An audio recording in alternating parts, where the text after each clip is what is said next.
Mesdames et messieurs, bonjour, bienvenue au journal hebdomadaire de l'agence vietnamienne d'information.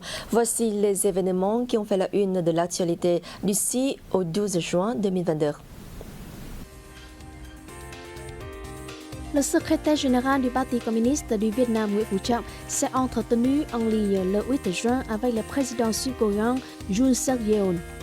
Le leader du parti a affirmé l'importance que le Vietnam attache à son partenariat de coopération stratégique avec la République de Corée et a remercié la République de Corée d'avoir accompagné le Vietnam dans son développement et dans la lutte anti-Covid-19. Le chef de l'État sud-coréen a pour sa part exprimé sa volonté de promouvoir la coopération avec le Vietnam, un des partenaires les plus importants de la politique sud-coréenne envers la région. Les deux dirigeants ont convenu de renforcer la confiance politique, les contacts et les relations de haut niveau, de valoriser le rôle de pilier de la coopération économique, commerciale et d'investissement, de dynamiser la coopération de défense et de sécurité et la coopération culturelle, décentralisée et dans le travail.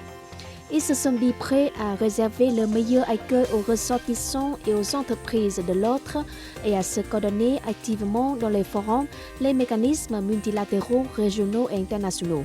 S'agissant des questions régionales et internationales d'intérêt commun, Nguyễn Phú Trọng a réaffirmé que le Vietnam persiste dans sa politique extérieure d'indépendance, d'autonomie, de paix, d'amitié, de coopération et de développement, de multilatéralisation et de diversification des relations extérieures. Ami et partenaire fiable et membre actif et responsable de la communauté internationale, le Vietnam soutient le processus de dénucléarisation de la péninsule coréenne et les efforts de maintien de la paix en Asie du Nord-Est.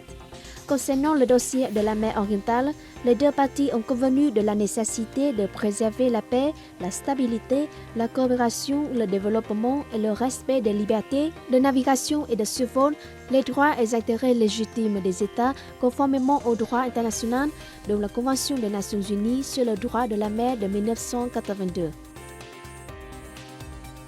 Le secrétaire général du Parti communiste du Vietnam, Nguyễn Phú Trọng, s'est entretenu en visioconférence le 6 juin avec le président du Front de libération du Mozambique et président mozambicain Philippe Jacinto Nyusi.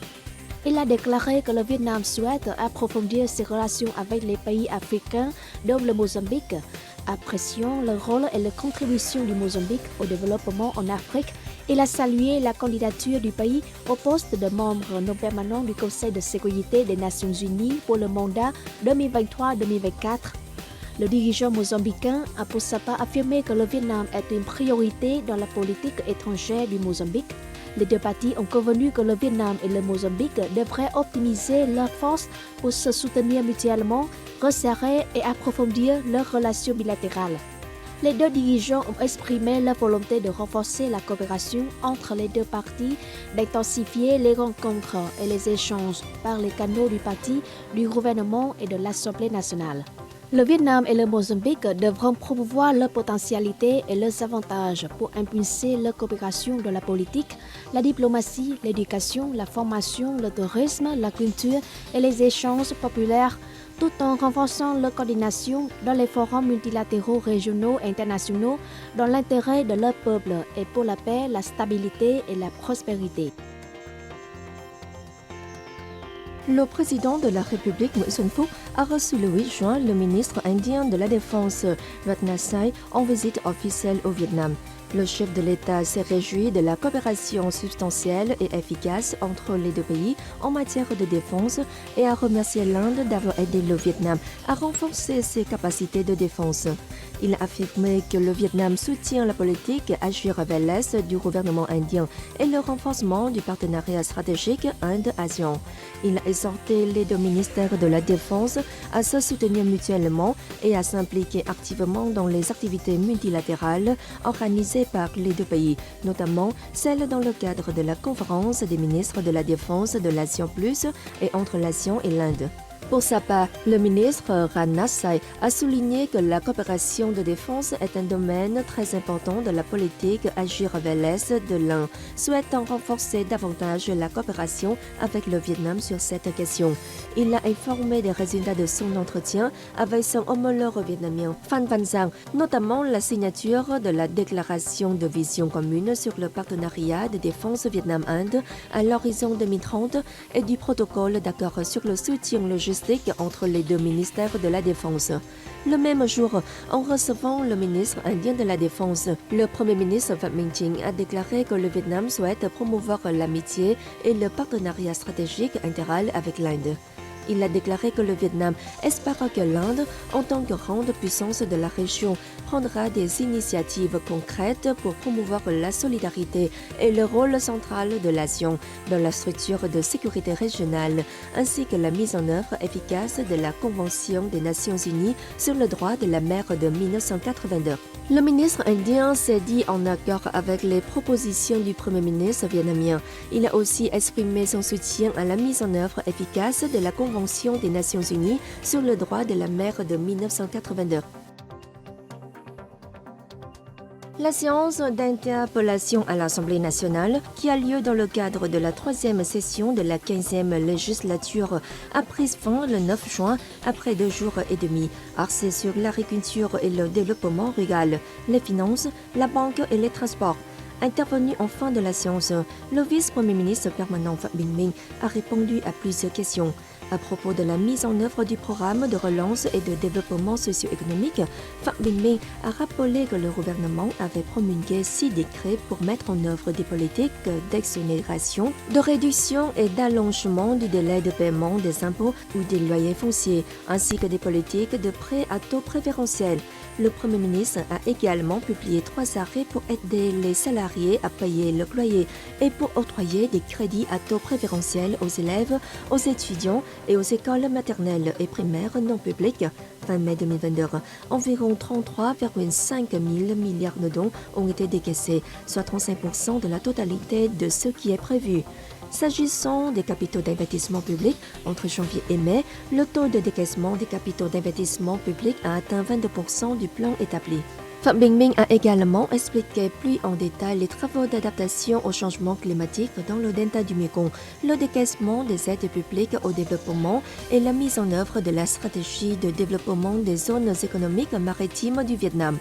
Dans son discours de clôture, le président de l'Assemblée nationale, Vương Đình Huệ, a salué la bonne tenue de cette séance, estimant que les questions posées par les députés étaient pertinentes et en adéquation avec les préoccupations des électeurs. Les dialogues se sont déroulés de manière franche et constructive.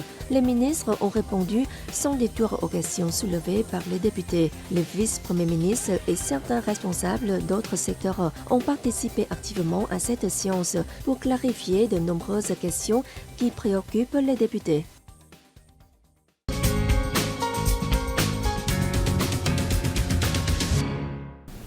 L'Assemblée générale des Nations unies a élu le 7 juin le diplomate hongrois Csaba Kőrösi à la présidence et le Vietnam à la vice-présidence de sa 77e session prévue en septembre 2022.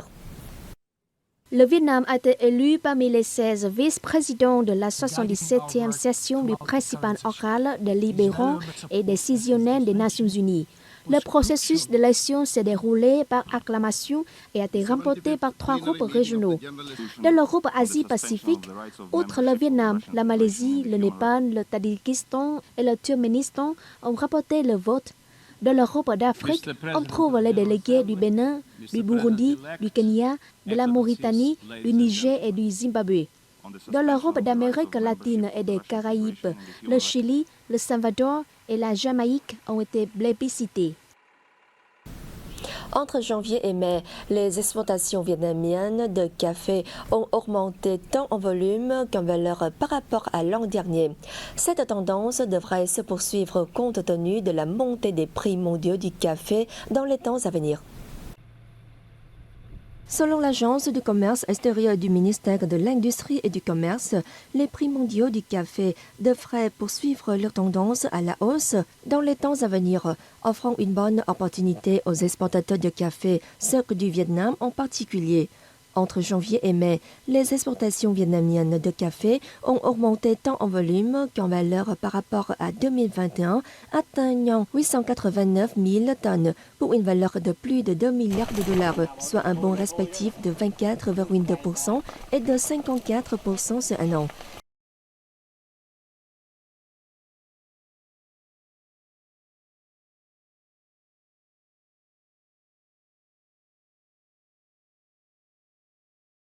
Le prix moyen à l'exportation du café vietnamien était de 2 251 $ la tonne, en hausse de 24%. Rien qu'en mai, les exportations sont estimées à 150 000 tonnes, rapportant au pays 343 millions de dollars, soit une croissance de 15,2% en volume et de 40,7% en valeur en rythme annuel. Le prix moyen de ce produit était de 2 248 $ la tonne, en hausse de 22,1%. Selon les prévisions des experts, les prix mondiaux du café devraient continuer à augmenter car l'offre d'arabica de haute qualité traitée par voie humide à New York, provenant principalement du Mexique et d'Amérique centrale, semble à s'harmoniser.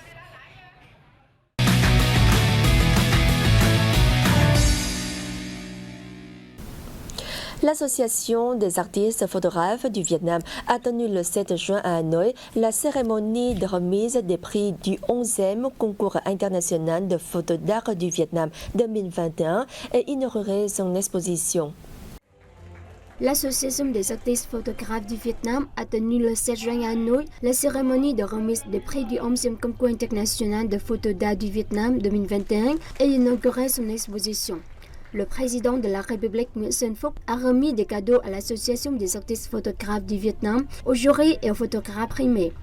Il a exhorté le lauréat à redoubler d'efforts et à remporter de nombreux prix prestigieux sur les scènes internationales, à contribuer à porter la photographie vietnamienne à un plus haut niveau. C'est le photographe Im Ca Leon, venu de Macao, Chine, qui a remporté le plus de médailles du concours avec 2 médailles d'or et 8 médailles d'argent. Lancé le 31 mars, le 11e concours international de photos d'art du Vietnam est organisé par l'Association des photographes vietnamiens et parrainé par la Fédération internationale d'art photographique, la Photographic Society of America et Images sans frontières. Au 31 juillet 2022, le comité organisateur avait reçu près de 16 500 offres de 1260 photographes dans 4 catégories: liberté pour les photos couleurs, liberté pour les photos monochromes, voyage et portrait. Lors de cet événement, l'Association des artistes photographes vietnamiens a lancé le 11e concours international de photos d'art du Vietnam 2023. Le comité organisateur recevra les offres du 15 juin 2022 au 15 janvier 2023 à l'adresse www.contestvn.com.